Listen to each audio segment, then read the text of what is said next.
How goes the family? Welcome back to Larry's Anything Goes. Hopefully, you guys having a great and exceptional day.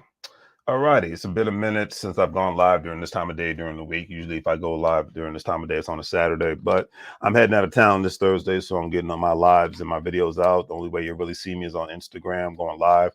Might go live on Facebook for the sake of going live on Facebook, but that's what it is because I've learned that especially when you're traveling and you're trying to lug all of it. The airlines already do a beautiful job of charging you a lot of money in regards to um, even if you got a credit card with certain airlines, they'll still do a great job of charging a lot of money for bags. Don't let your bag be overweight. It's always a debacle. So I've learned to try to get as much content out before I go on vacation, so that I can, if I just do anything, I just have my cell phone, I have my little mini lights, and I'm good. I don't have to have the setup like I got now, and I can still have my filters with utilizing Instagram and all the great stuff, and call it a day and keep it simple. So that's why we're going live on a Tuesday instead of going live on a Thursday on Wednesday. I've actually been happy that I've been getting my lives done a lot quicker now. But anyways, so I'm a member of EWIL University. I might not be a member next year because I believe I've gotten all the great information that I need to get, done all the networking I need to do. I'm going to Invest Fest. It was a big eye opener. So I'm at a place now where I need to be an executor. So the money that I utilize to be a part of a member with them, I can be putting that into the stock market, buying more resources for my businesses, and possibly getting more real estate in the future. All right. But anyways, so this was interesting. Rashad B. Loud and Troy Millings, they created Earn Your Leisure. It's been a popular podcast, and now it's basically a great brand. They've created this beautiful phenomenon since 2019, and then it just intensified during the pandemic. So to me, that's a beautiful thing. Hold on. Of course, my computer wants to act a fool now. But anyways, it's been a beautiful thing. When I went to Invest Fest, I learned a lot. I met a lot of great people. My favorite kind of people I love to be around are people who are business minded and invested minded. I don't care what color you are. I don't care your religion. I don't care your sexual orientation. I don't care if you're a Democrat or Republican. If you're like me, you just don't vote. If you are about getting access to capital, if you are about doing business, talking about investments, then you're all right in my book. I don't even care what country you're from. You're okay in my book because at this point, as a grown man, 40 years old, that's all that matters to me right now. I don't need to hear all this other nonsense. Especially it's a political season in my home state of Virginia. So people are talking about that. I honestly don't care because I'm just checked out because I don't believe in listening to rich people that are talking about things that don't involve me getting access to capital. That's where I'm at in my life as a grown man. In my 20s, I would have been like, yay, vote for this candidate. But in my 40s, I'm like, hey, man, what are we talking about here? As the old folks would say, let's talk turkey. You ain't talking turkey, then we ain't talking nothing. Or another old school saying, I hear you talking, but you ain't said nothing. All right. Or even go more country. I hear you barking, but you ain't said nothing. All right. So that's what it is at that aspect. But anyways, they and this duo, they one is a former financial advisor, the other one is a teacher, said it likely takes 7 to 8 figure net worth to achieve financial freedom. And that says a lot because especially in the last 10 years, I've noticed the people that have played the economic game in a specific way in regard, especially let's just talk about regular working people. Let's not talk about rich people. The people that are thriving as far as regular working people in the United States of America, whether Barack Obama was in office, no, I even go back to when I first got out of high school, whether George Bush was in office, Barack Obama was in office, um, Donald Trump is in office, Joe Biden's in office. The people that have been winning economically is from a working people standpoint, the people that have a good credit scores, have as many credit cards as possible, just in case of an emergency, have been doing a great job of saving as much money as possible. And then outside of that, for rainy day funds, not a rainy day fund. And then outside of that, the people who have been investing the money in the stock market, buying rental properties, buying commercial real estate, opening up small businesses, um, people who have had life insurance policies that benefit them while they're living. So you have universal life insurance policies, you have whole life insurance policies. That when you contribute a certain amount, it's like building equity in a house, except you're building equity within a specific fund with a specific insurance company. And I'm not giving out financial advice to do your own homework, but you're contributing to a specific fund. I always think of it like contributing to a 401k fund. or an individual retirement account fund known as an IRA fund. And once you've contributed to it a specific for a significant amount of time, and everything is subjunctive, so it's not just black and white. Because some people are like, well, how long? You got to talk to your insurance company. But you're able to borrow against your insurance policy, and they call that in-home banking. By borrowing from your insurance policy, you're borrowing from yourself, and you're paying yourself back. But you're supposed to utilize that money for investment purposes so that you can pay that money back. So that's the beautiful thing about that. But these are the people who have been buying annuities, people who've been investing in various different investment vehicles. These are the people who have been flourishing financially in the United States of America from a working person standpoint. And the friends and families who combine their economic resources doing the same thing, what I just stated. All right. Not just the one salaries or the two salary families, but the 10 to 15 salary families. They've been working, they've been making money moves in various aspects in various different ways and throughout the United States of America. So when they say you have to have a 7-8 figure income to have financial freedom, it's the God's honest truth.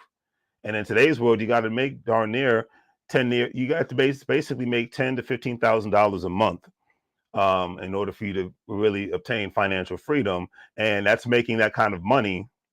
And then, of course, if you live like in a small town out in the middle of nowhere, let's get that number down to $6,000 to $7,000 a month in order for you to have financial freedom without having a job. So when they're talking about financial freedom, in the sense of talking about having that freedom without having to go to a job, you have a job because you want to, not because you have to. That's another story for another day. All right. So it says, but if you try and fall short, you'll still probably be better off than you would have been if you hadn't tried. And that's true. It's like, you might not make to those numbers that I stated, $10,000, $15,000. But if you try, especially if you work on increasing your value, therefore increasing your income. And if you work on increasing your savings, therefore work on increasing your assets, the things that make money while you sleep, then you'll be put in a better position. I mean, like I said, quite frankly, I'm quite, to be frank about it, I'm doing better in my life now, not just because I've increased my value, not just because I've increased my income, not just because I've ensured that my credit score is good and my business credit score is good, but it's because that another thing to add on to it, I don't have children. I don't have student loan debts. I'm 40 years old. I've never had a car payment. I'm not saying these things to brag, but not having these things that are hurting a lot of working people in today's world who have children. Like I was having this conversation yesterday with people. It's like it's becoming normal now for regular working people who have great benefits, who are almost earn up to 6-figure salary, but not quite, that have children, to get food stamps. Certain working people who don't even have children qualify for food stamps because so many people who work in the social services are understaffed, underpaid, and are completely swamped with work when it comes to these applications that are coming in. It has gotten insane. And then when you think about the price of food going up, it's insane. So that's why I said it's like, having a child in the United States of America, and I'm not saying nothing bad about America, because people know I give America a lot of love and respect and props, because we can make things happen in this country, regardless who's in the White House, governor's house, mayor's house. You see people who aren't even here legally making things happen. You see people who can't even speak the language in this country and making things happen. So that's how you know it's a great country to live in, a wonderful country to live in. But I will say that for a lot of regular working people who especially play by the rules are getting the shaft economically, because they still think of just having the single income or two incomes and everything's going to be fine, and that could not be far more from the truth. What you see, when I remember, I was like, yeah, eventually inflation is going to kick people in the butt. Now it's doing it, and people are crying poor mouth when they had an opportunity to spend, instead of spend, they had an opportunity to save and invest. But the mindset is not there, because you still have people in this world who rather look good, have their house look good, the car look good, and their clothes look good, and their cell phones look good, better than their bank account and their assets. And that's where most of working Americans, regardless if you live in Texas, Florida, California, the Carolinas, are getting screwed financially. All right. On my other channel, I talked about a video that this entrepreneur used the certain profits from the selling of his social media company in Canada in order for him to build tiny homes to help curb the homeless population. Okay, so that's just one thing I can say with all sincerity. But anyways, So let me get back to the article. So it says about 1 in 7 people lost more than $10,000 in 2022 due to the lack of financial literacy, according to a study by the National Financial Educators Council. Um, they Earn Your Leisure men stated, "I realized there where there were certain things that weren't taught inside schools, financial literacy and financial education being one of them." Troy Milling said of the idea to create Earn Your Leisure. And even, and I always talk about this, it's like, yes, unfortunately, it's not being taught in schools. But another thing you got to take into consideration, a lot of people who are teachers and principals are financially aren't together either. So because they're not, they don't have it all together either, and they don't even understand how the stock market works. They don't understand how one can profit from owning a business, how one can profit from owning rental properties. Not all, some, but not all. But because of that, it's like, and then of course, they have to, when it comes to the guidelines, because these schools are funded with tax dollars from the federal level, state level to the local level, they have to adhere to specific guidelines when it comes to education. And like I said, unfortunately, I mean, I think there should be, especially by the time somebody's 15 to 16, I mean, kids are 15 to 16 years old, there should at least be 1 to 2 financial literacy classes taught in public schools. That should be a requirement for you to graduate. But what do I know? That's all I can say. Today, Earn Your Leisure has expanded to create multiple podcasts, host live events, and offer online educational platforms. EYL University, it has 1.4 million Instagram followers and 1.4 million YouTube subscribers. It's a flagship podcast, has an average of 3 million downloads a month, said Ballard and Millings. It's also developing a financial literacy curriculum for high schools. Just, see how I got ahead of the gun. And that's a beautiful thing, and I'm happy that they're doing this, because this is what needs to happen, because if you have the information, if you have the access to capital, then that means you can have the opportunity to have the beautiful thing called implementation. All right. But anyways, these guys have been best friends since childhood. And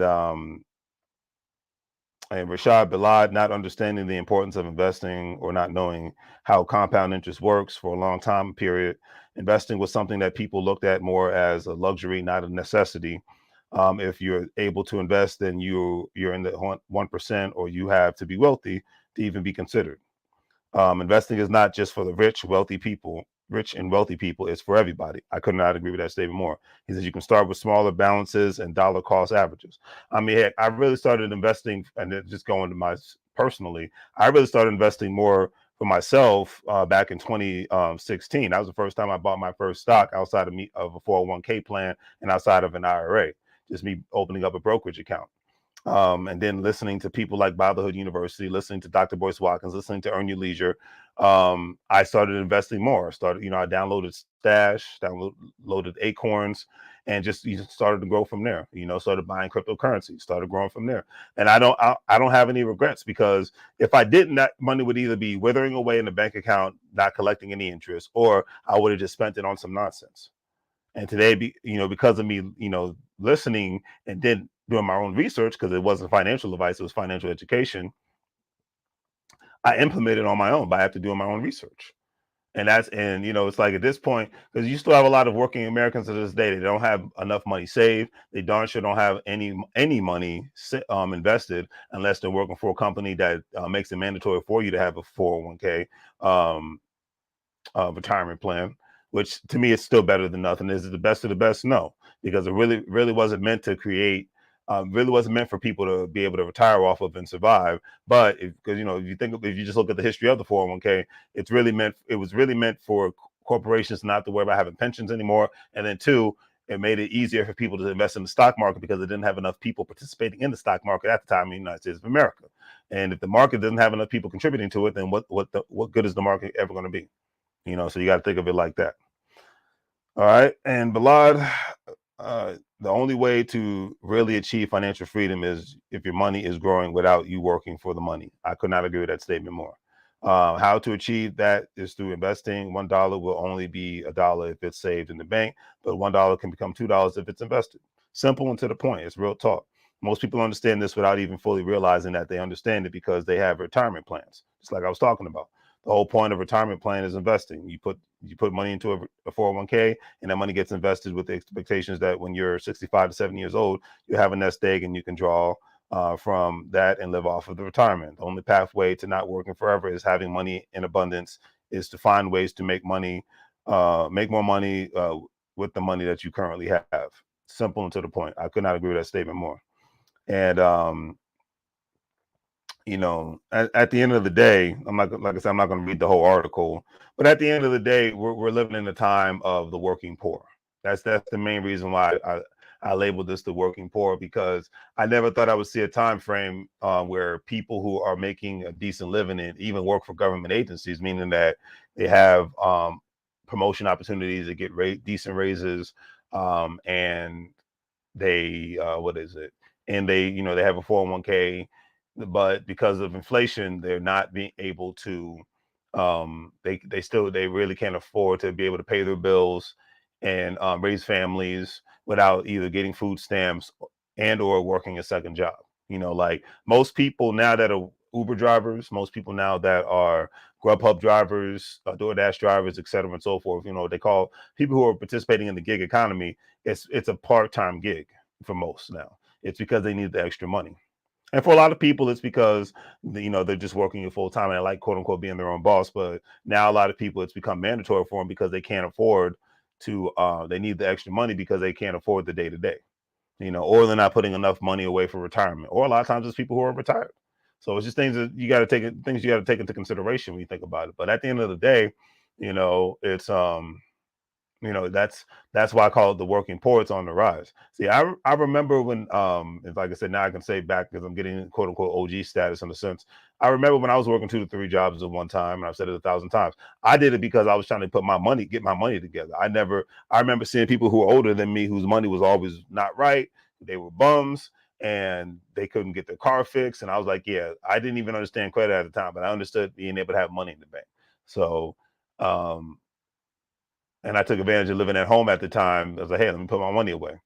Now I live a little bit of life of luxury because it's like I worked my butt off back in my 20s, especially when I had way more energy, way more time on my hands, and I got my money together and I got my money right by driving a piece of crap car. Every car I've ever owned, I've only owned 1, 2, 3 cars in my life, and I paid cash money for all 3 of those cars. And most people at 40 years old can't say that. So I'm proud of myself being able to say that because I've never had car debt. you know Home debt, sure, but car debt, not even student loan debts, but not like I said, not having a car payment right now, not having student loan payments, not having kids right now. From a financial standpoint, the United States of America can work in your favor economically, and I'm just going to keep it real. And that's why I'm not the working poor. I have a job, I make money on rental properties, I make money off of the internet, and I'm not saying this to brag, I'm just saying, hey, I'm not in the working poor category yet because I don't have these things, these financial burdens. Nothing wrong with having children, but like anything else in this country or the world, it costs money. So I would implore, especially the younger people, to not have these oopsie babies. And if you're going to have kids, have a economic plan in place. And I'm not going to talk about anything else but the economics of it all. As far as how to take care of them, nurture them, that's a natural thing that you have to work out between you, significant other, and when you have the child. I'm talking about the finances of it all, so that you don't have to get on welfare, and so you don't have to get on food stamps in order for you to just to survive. Because a lot of people who played around, like a lot of people that are in my age range, especially between 30 and 45 years old, they were playing around in their 20s, popping babies out like it was popcorn and not getting any money right. Just being happy and satisfied with living the day to day. They're the ones that are suffering tremendously from a financial standpoint because inflation's kicking them in the butt. So I leave it at that. You know, I leave it at that. I leave it at that. I leave it at that. Um, so, anyways, the article says, making it cool to be educated about money for the person who's just starting out investing. How would you suggest you go about it? Troy says, when you're young, you want to be aggressive as possible. And when you're older, you want to get more conservative. This is true. Risk is a huge part of that. And they always tell people to start with indexes, an entire index or an entire industry sector in exchange traded fund that keeps you from having to having the volatility of watching the stock either appreciate when you might get some upside or depreciate, where the risk on the downside is far greater. In recent discussion with the entrepreneurs, Sean Diddy Combs, P. Diddy Combs, who I got to see at InvestFest, is like, you mentioned that when he met you, he said, you make it cool to be educated. How do you go about doing that? And they said, we authentically ourselves. So there's a natural reliability because people see themselves in us. When people talk about finance, they try to make it a language that is unspoken to the masses. They said our mission was to democratize the democratize it, to make it seem like something that can be very relatable and digestible. They show up the way they are and wear sweatsuits. They wear hoodies. They represent everybody. It doesn't feel like it's only for the elite or it's only for the select crowd. And that's just what it is. They made and amongst other they made financial literacy cool, and because they mixed the entertainment aspect of it, so as people will call it, infotainment, so that more and more people would want to listen to them. You know, like me, I can listen to the infotainment people, I can listen to various other people all at the same time. If the information is good, it's good. You know, and that's just what, at the end of the day, that's all that matters. But for a lot of people, they need to still be entertained, and that's cool as well. But you know, with your average rents across the country being 1,800 plus, um, in as far as in most major cities, you know, I'm not talking about mid-sized cities, but in most major cities, in the suburbs of those major cities, your average rent is 2,000 plus or 1,800 plus. Um, and in today's world, you know, with the interest rates being what it is, a lot of homes are even more than that. And even if you know, because most people are overpaying for a home because of the interest rates. So you've had even certain experts in the real estate market say, and this doesn't come from me, it's coming from them. They're saying, hey, it's cheaper, it's better for you to rent right now than it is for you to buy, because it's cheaper for you to rent a property than it is for you to buy one. You know, so that's why I say it's like, if you focus on anything else, including social media, if you focus on anything else, focus on the economics of it all. I cannot stress it any more than that. If you focus on anything else, focus on the economics of yourself, increasing your value, increasing your income, increasing your savings, and increasing your asset categories. You know, because these things are going to matter, especially even having credit cards. You get points, you get frequent flyer miles. Like I have, like, hey, I never thought I would say, like, going to San Francisco, the most expensive city in the country, the Bay Area, the most expensive area in the United States of America is the Bay Area in California. And I only spent $40 on gas because I had a gas card, and I was able to get points from utilizing the gas card. So that's why I'm a big proponent of having good credit, so that you can utilize good personal credit and business credit if you open up a business. So I leave it at that. But yeah, I just wanted to, don't become the working poor. I'm gonna end this video on this note. Don't become the working poor. And if you are the working poor, try your best to maneuver your way out of remaining being the working poor. You know, it's like a lot of people, like, you know, it's very normal for families to you know, have a family living in someone's basement, renting a basement out, renting a room out, a whole family living in a room. Some people will call that third world conditions. You know, hey, I remember talking to a friend of mine. She was looking for a place, and she was like, there's no point in me getting an apartment since I work a lot and I'm barely at home. And this individual was like, you know, so I'm just going to rent a room out. I was like, well, it makes sense, especially this individual lives in a DMV area where it's very expensive. So if you're not at home that much, and if you're really a person that when you come home, it's because you're coming home to just play video games or go to sleep and eat and take a shower and use the restroom. If you're not having a lot of people over and you're not entertaining, then there is no point for a lot of people to have an apartment. There is no point for a lot of people to own a house, or, you know, to rent a house out or anything of that nature, because you're a lot of times houses get wasted nowadays because people become empty nesters. And so a lot of space, you know, they even talk about, you know, and this is but way before the pandemic, this is before even Trump was president, this is before Obama was president. I remember there was times they would talk about, this is during when Bush was president, but it had nothing to even do with Republican or Democrat. This is purely economic.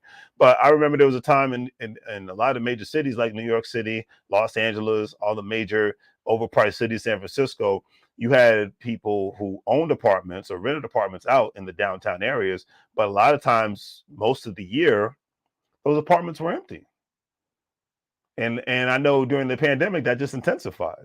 especially like with a lot of commercial real estate, it has intensified, because a lot of companies have either gone away, they shrunk down in size, or they just don't altogether. People make $1 million companies on their cell phones, so where they don't need any commercial real estate. Commercial real estate has been. I knew that this was going to happen. I saw it happening before the pandemic, and I knew it was going to intensify during the pandemic. Once corporate America saw, hey, we could utilize a bigger workforce and less space, so we can save and we can increase our profits by not leasing all this commercial real estate.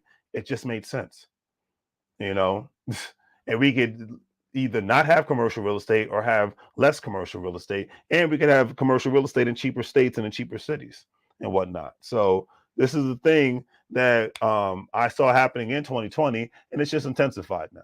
So on that note, family, that's all I got. This is great. I'm glad let me know any other good ideas you have when it comes to people getting out of becoming the working poor, and let those ideas not be politically based, because regardless of who you vote for, what state you live in, I've been all over this country, and I've seen the homeless and crazy crime rates happen in California, New York, Texas, Georgia, Nevada, Arizona, red states and blue states, my friend. Oregon, Washington State, red states and blue states. So miss me with all that. So, like, it can happen anywhere. So that's one thing I don't even respond to that nonsense. We have economic conversations over here.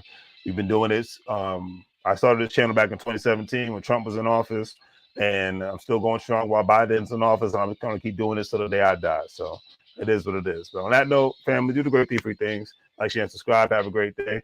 If you're a stock market investor, crypto investor, and your time account investor, don't forget to check out WEBULL, Stash, AcornsCrypto.com, Coinbase. With all those platforms, you'll be able to make some money moves and not live, bro, like a fool. But on that note, I'm out. Take care.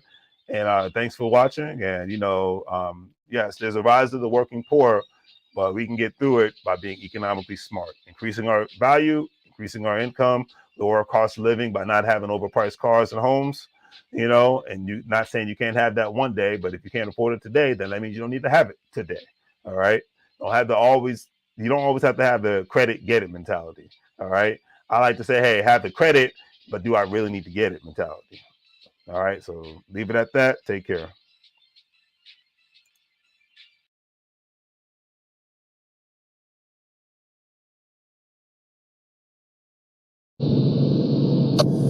Mike, now.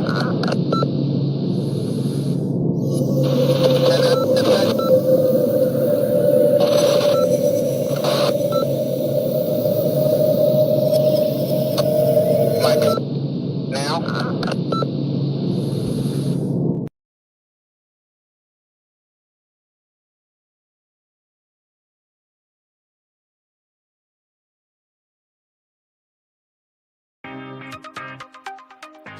Hello, everyone. Welcome back to Larry's Anything Goes. Hopefully, you're having a great day. If you've been watching Larry's Anything Goes programming, you know that we are not only providing great financial intelligence content as much as possible by interviewing other financial professionals, professionals in the travel industry, real estate industry, etc., and so forth, but we provide various services when it comes to specific products that we sell, from anything that you would actually find on Amazon or actually at Walmart, etc., and so forth. And we are actually providing specific products due to today's current crisis and whatnot, to ensure that we provide the right services and products that you need at a reasonable price when it comes to medical face masks, when it comes to hand sanitizer, and when it comes to latex gloves and things of that nature, and etc., and so forth, toilet paper, paper towels. But we have what you need. Also, family, don't forget that Larry's Anything Goes is a part of an affiliate marketing network known as Gold Standard Partners, where you have the opportunity to buy cryptocurrency and allow others to invest with you as becoming an affiliate marketing partner. And obviously, if they purchase a package with the program, you're able to make money off their package purchases and make money off of their crypto purchases and things of that nature. If you want to join, please follow the links in the description, and I'll give you a call as soon as you sign up and purchase a package, and we'll go from there. But definitely, it's all about the best way to make money moves is to have currency with one another, and to ensure that currency is always being spoken of on all levels, so it benefits everyone and not just one specific person. That's a lot of things that people forget about. out. So think about joining the program and we'll be able to go from there. But if not, either way, it's always appreciated. And thank you for watching. And hopefully you guys have a great day and continuously make money moves so you don't live broke like a fool. Take care. As you can see, with our various products, we have our financial apparel. As you see, wearing There's Anything Goes t-shirt, financial intelligence is sexy, face masks, latex gloves, things of that nature to obviously ensure the safety of you and your family all at the same time. We want to ensure that you get the best products and see the actual products that we're actually providing for you, and giving you another view of not only the shirts and the medical masks, but actually another view of actual latex gloves and the actual hand sanitizer. Because one thing we've learned throughout this unfortunate crisis is that we have to take more precautionary measures to ensure not only the safety for ourselves, but for our families. And having a great pair of hand sanitizers, latex gloves, and medical face masks will ensure that safety. And with all that being said, hopefully you guys will check out our online store. We have the various products that you see here. With a couple of clicks, especially if you're paying via PayPal, it makes life that much easier for you to purchase our various products, especially during this unfortunate situation. You see the apparel from Larry's Anything Goes. We have the medical products when it comes to hand sanitizer, latex gloves, medical face masks, and things of that nature, and various other products. So please check out Larry's Anything Goes. Support small local businesses. We greatly appreciate it, and hopefully that you have a good day.